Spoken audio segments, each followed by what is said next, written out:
Hello and welcome to my low-level Barrow's guide. Hopefully this will help you out if you're having any troubles. Now here's some more requirements, and if you've done In Search of the Hierarchy, it'll be very helpful to get there. 50 plus defense for Batwing, 60 plus magic, really doesn't matter on your magic level, 43 prayer for Dharok, and a spade for quicker trips, which will help you out in the long run so you don't keep misclicking. Now here's the ability bar. Pause it if you need help or message me. I'll tell you everything that's on there. You definitely want the binding one. Now here's Ahrim. He has 12,000 HP. He maxes 1,000. He can be stunned and he's weak to range. Dharok, 12,000 HP. He can max 4,000, lowers HP. He's weak to fire spells and can be stunned. Guthan, 12,000 HP. He can max 1,500. Can be stunned and he's weak to air spells. You really don't have to worry about the weaknesses though. Karil's, he's weak to stab. He has a max hit of 1,000. He can be stunned as well. Torag, 12,000 HP, max 1,000 plus. He can be stunned and he's weak to water spells. Verac, 12,000 HP, max around 1,500. Can be stunned and he's weak to earth spells. Now here's the locations of all the brothers. So definitely keep that one in mind when you're doing this. Here's some of the puzzle answers. The puzzles are pretty self-explanatory. If you have trouble with them, you can just use an ability and get a new puzzle. This is what Under the Barrows looks like, so keep that in mind when you're doing it, because you do not have a mini-map, and you can't see anything.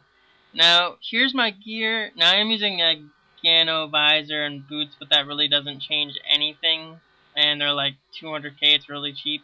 I'm not using a wealth because wealth really isn't worth it, and I'm using a Staff of Light. You can use anything you really want. It's not that bad. You just gotta make sure to have stuns. And I am using air. I was gonna use Fire Surge, but then I'd be hitting really well. You really don't need melee or anything like that. They can all be stunned, which just makes it a lot easier. And this is how you get here after you've done In Search of the Hierarchy. It's a little laggy, I'm sorry for that, but I had to record in full screen, which is really annoying for my computer. My computer doesn't like full screen. I've played in fixed screen for 9 years, and I'm forced to play in resizable, full screen for RuneScape 3. I have no choice, because with resizable, I mean, fixed screen just sucks. But it's really easy. I didn't bring a spade, and I misclicked quite a lot. It's really annoying not bringing a spade. You don't need a spade, but it's a lot quicker because you can just go on the mound, press a spade, you're automatically in. You don't even need all the food I have. Now, you will see that my ability bar is different, but that's because it's the same from my DKs. I do change it up later on. I'm going to show about 3 chests. Now, right here, I got confused with what that entrance was, so that paused a little bit, but right here, you can just click on these. Always do Dharok's first and just protect melee. It's like the easiest way because you do not want to get killed by him. Because, like you saw in the description, he can max 4,500s and you do not want that. So you can just stun him, move far away, and when you get out to asphyxiate, you can just use that. After the first go, you really don't even need prayer. Now, if you ever do get low on HP, you can just use regenerate. You shouldn't do that until you're done with all the brothers, because you really shouldn't lose that much HP. I mean, the worst one's probably Karil's, and you're definitely going to want to keep adrenaline for him. It's very important, because he is the one that can hit you the most because you're weak to range. But they can all be killed easily with just magic. You don't need the weaknesses at all at the moment. So this is actually pretty good money. I did test it, and you can get around 9 chests per hour. It took me 5 minutes and 30 seconds per run. And I'm going to show you something really helpful in here. Now, you're going to want to stall adrenaline after some chests, because if the run's too far, you're going to lose adrenaline. So just use Anticipation or Freedom, and it'll pretty much save your adrenaline up so you can kill the brothers quicker. I did not test out the coming back. I'll show you how to come back after you see this full run. It's pretty easy. It's a lot easier once you find out where your tunnel is, because then you can work around that. You don't want to just do all the tunnels that are around where yours is, because you're going to want to get there quicker. And I had a weird glitch.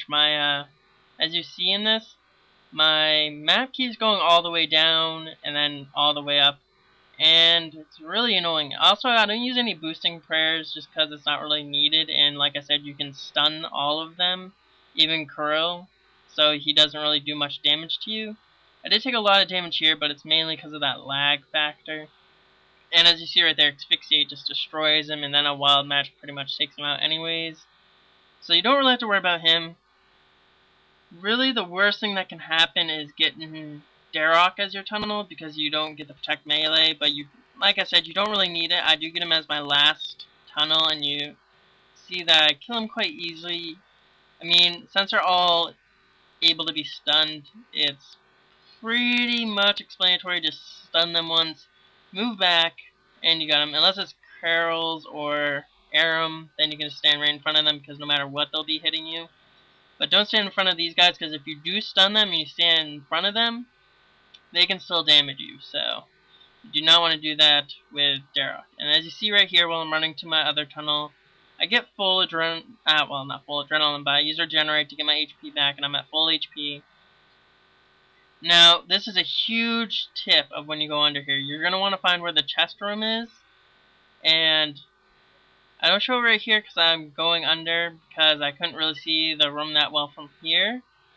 But you'll see that it's the best to look there, and I look right there for the door because I know the chest room's right above that, and it did not show that the door was able to be clicked, so I don't want to go that way.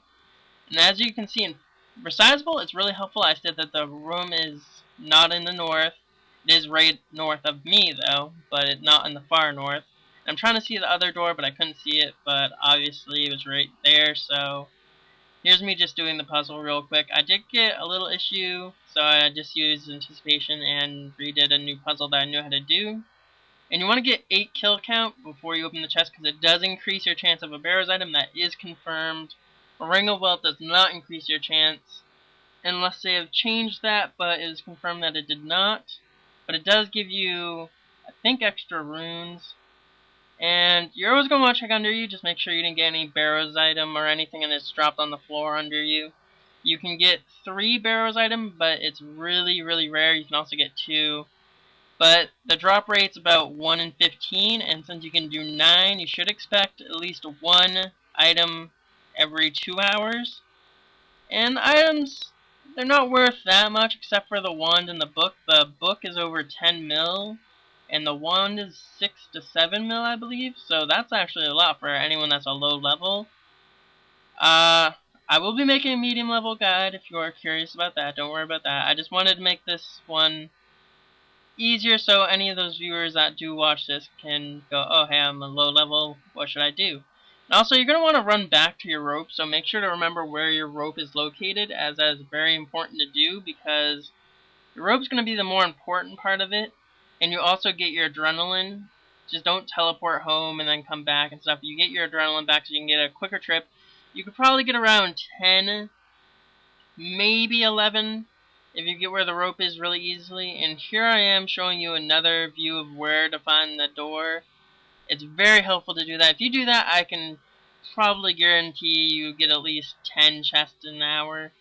So, about 3 to 4 hours, you should probably expect 2 to 3 items, which is really nice, especially for people that are low on money. The runes definitely pay off too, so I hope you enjoyed this video. Leave a like, comment, and make sure